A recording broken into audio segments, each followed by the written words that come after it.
likhumbula ubomi bukaNkosi uJonga Umsobomvu Maqoma.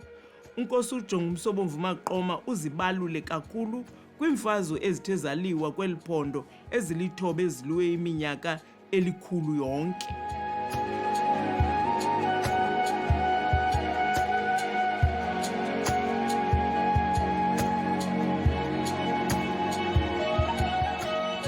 uNkosi uMaqoma Jonga Umsobomvu walibona ilanga ngonyaka ka-1798 ezalelwa lo mhlaba simi kuwo apha welali yaseXhukwana.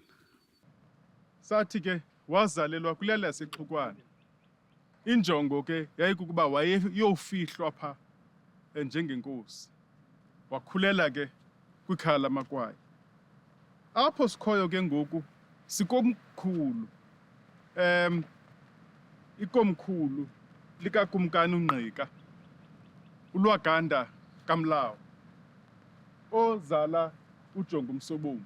Uthi ukumkani uLwaganda lona xa echazwa kuthiwa nguLwaganda kaMlawu, kaRharhabe, kaPhalo, kaNgconde, kaTogu, kaSikhomo, kaNgcwangu. Likomkhulu ke likakumkani uNgqika kwilali yaseMkhubiso kwaRharhabe.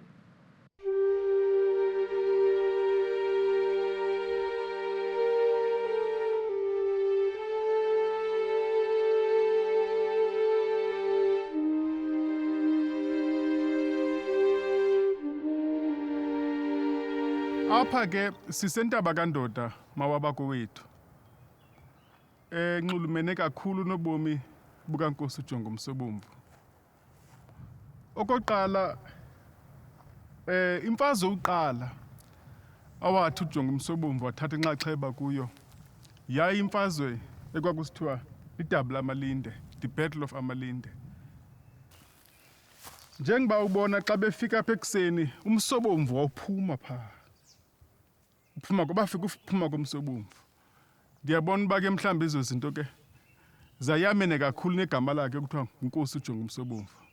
Okwesibini, njengoba sisazi uJonga Umsobomvu walishiya eli ngenyanga yoMsintsi umhla wethoba kanyaka ka-1873 kwisiqithi iRobben Island.